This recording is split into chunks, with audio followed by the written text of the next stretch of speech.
Essay. China's future. The global centre. A giant microcosm reveals the Chinese economy's struggle with itself. The world's biggest building got off to a bad start. On the eve of its opening, Deng Hong, the man who built the mall and office complex, disappeared. For years, Mr. Deng had received tributes in local media for turning farmland into glistening conference centres and hotels.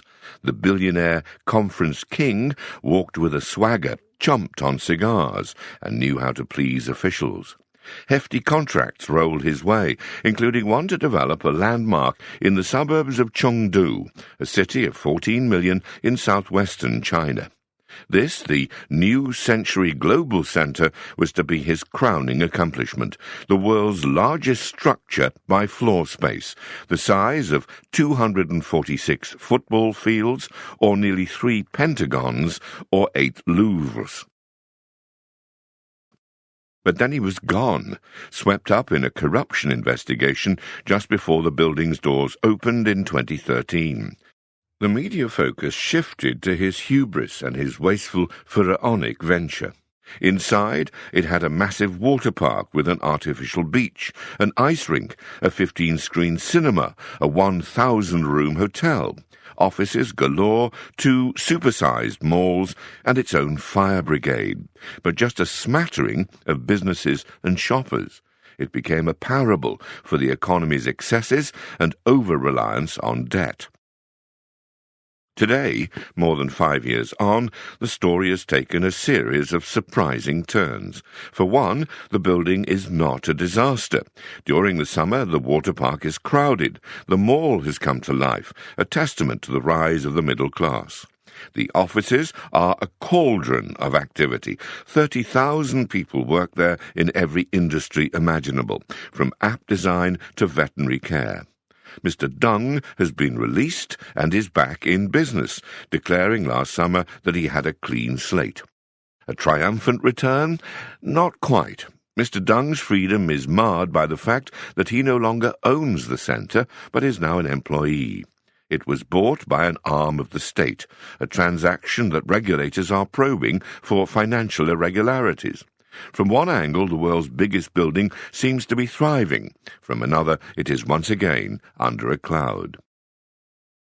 Discussions on China's economic future also tend to swing between 2 extremes. At one end of the spectrum, it is seen as an unstoppable juggernaut, destined to dominate the 21st century. At the other end is the conviction that a crash is inevitable. The trade war with America has achieved the improbable feat of bringing these views together, reflecting both a fear that China must be confronted before it is too strong and a desire to hasten its collapse. The global centre, the tale of its construction, its occupants and its evolution, hints at a different future. It is neither a spectacular success nor a catastrophic failure, but a long economic struggle, a contest between China's tremendous potential and the cracks in its foundations. America is only a secondary player in the drama. China, for better and for worse, is writing its own story. The centre is now surrounded by broad roads and tall buildings, but for years the land it sits on was home to the fields of Huang Fenyu, a stout woman in her 50s, and a few thousand residents of Yumin village. Many lived by timeless rural rhythms, sowing rice in the spring and harvesting green stalks in the autumn. In 2005, those rhythms came to a halt. Chengdu officials ordered the people of Yumin to relocate to high-rise housing a short drive away. It offered each one 35 square metres or 377 square feet of floor space and as much as 8,000 yuan, then $1,000, or 2 years' income.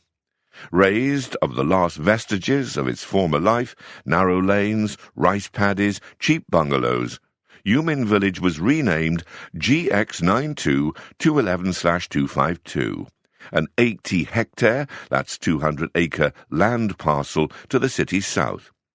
In September 2008, it was sold for 480 million yuan to Mr. Deng's company, the Exhibition and Travel Group.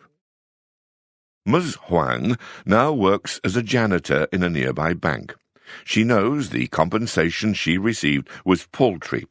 The one time she went to the Global Centre for dinner, it cost her 2 days' salary. "My heart ached," she says. Even so, she is not bitter. Her new home has better plumbing and sturdier walls.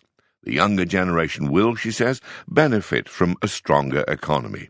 It is a quiet optimism that remains typical of modern China. Though nearly 5 kilometres from where she lives, the centre is so big that it looks as if it is just down the street, its wavy roof outlined with neon lights at night.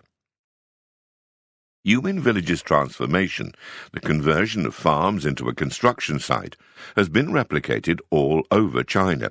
It provides the most basic answer to the question of how the economy has grown so fast. Officially, the government dates its reform and opening period to 1978. Yet for the first 15 years, progress was uneven. Gradually unshackled from central planning, the Chinese people showed their entrepreneurial flair. But the Communist Party was divided on the critical issue of how to build the roads, homes and factories that it sorely needed. How, in the jargon of economists, to accumulate the physical capital that fuels growth. It was only in the 1990s that China settled on a model that has in many respects persisted to this day. It started evaluating local officials by how quickly the economy grew under their watch. They, in turn, competed with each other to woo firms, offering them cheap land, tax breaks and low-cost labour. Transforming the bureaucracy into something more like a large start-up business, hungry to expand, yielded dramatic results. China accounted for 4% of the global economy in 1990. Now that is close to 18%. 3 factors have underpinned this model.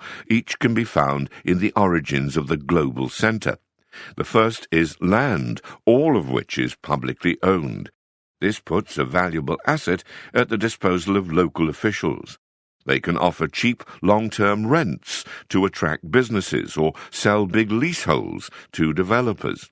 As long as growth continues, this is sound economic logic. Developers buy up land, assuming, mostly correctly, that they can sell what they build. For local governments, it is a source of wealth. In Sichuan province, of which Chengdu is the capital, land sales bring in nearly as much as taxes. A second feature of China's economy is cronyism. Mr. Deng bought the land in 2008 at a steep discount, according to state media.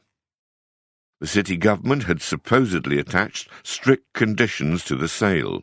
He was to build an arts centre as well as a landscape park. A mall and office complex was not part of the plan. Yet today the only building on the site is the global centre. Officials must have known. The city government is across the street. At the time, Chengdu's Communist Party chief was Li Chunchung. His given name means Spring City, but locals dubbed him Chai Chang, or Demolish the City. Mr. Deng got close to him. When Mr. Li wanted a relative's remains moved somewhere with better feng shui, Mr. Deng made the arrangements. Mr. Li's fortunes turned soon after Xi Jinping came to power in 2013. Jailed for graft related to construction, he is one of the dozens of high-flying local leaders cut down by Mr. Xi's anti-corruption campaign. Mr. Deng himself was detained but never publicly charged. The official line is that he was asked to assist an investigation, a euphemism for helping the party net a bigger fish. Still, Mr. Li's downfall offers a window into the nexus between government and business. Local officials can dole out contracts in exchange for benefits, like covering their children's tuition overseas or buying homes for their relatives. The path is then clear for projects that in other countries would be almost inconceivable. The third feature in China's model is debt. Mr. Deng bought the land in 2008 just as the country embarked on a manic phase of growth. Worried about drag from the global financial crisis, Beijing unleashed a huge stimulus. Local officials ran up debts and seized lots of land for development. A building boom ensued. The Global Centre is one of the many projects from that period that dot the country. Some are useful, such as China's high-speed rail network, others less so. Scores of cities built big, futuristic districts, but are still struggling to attract residents. China's total debt soared from about 150% of GDP in 2008 to more than 250% today. Rapid increases of this magnitude have presaged financial trouble elsewhere, from the banking crises that ripped through the West a decade ago to Japan's stagnation in the 1990s. Yet the striking thing about these three factors in China's economic system is that they were all useful until recently. The government's control of land gave it a lever to kickstart investment. Land also played an overlooked role in governance, says Michael Song, an economist at the Chinese University of Hong Kong. In a large country with a lack of accountability, it functioned as a disciplining tool. To raise the value of land, officials had to invest in infrastructure, from highways to power grids. If they did not, they would have a harder time selling land in the future. Many economists also believe that corruption was, counterintuitively, a lubricant. Emerging from the Maoist era, a little graft gave officials an incentive to do what was needed to support growth, whether in selling state assets or enticing firms to invest.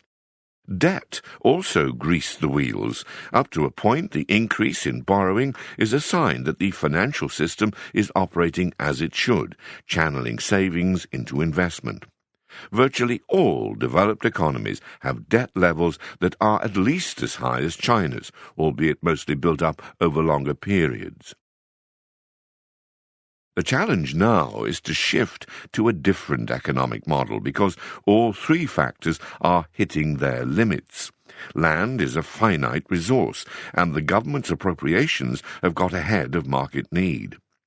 Gang Li of Chengdu's Southwestern University of Finance and Economics estimates that 65 million homes, 21% of urban housing stock, are vacant. Corruption has reached corrosive levels. Frailties from all the debt are showing. Corporate bond defaults in 2018 reached $18 billion, more than triple the previous annual record. But turning on to a new path is hard. Local governments cannot easily find revenue sources as bountiful as land. The anti-graft campaign has sapped the motivation of officials, while leaving the rotten system around them intact. Efforts to tame debt have also hurt growth, forcing regulators to ease up in recent months. China's problems are simple enough to diagnose. Treatment, though, is painful and the disease more chronic than acute. So instead of taking bitter medicine, officials hope time will be a balm. But China's ills are likely to get harder to cure.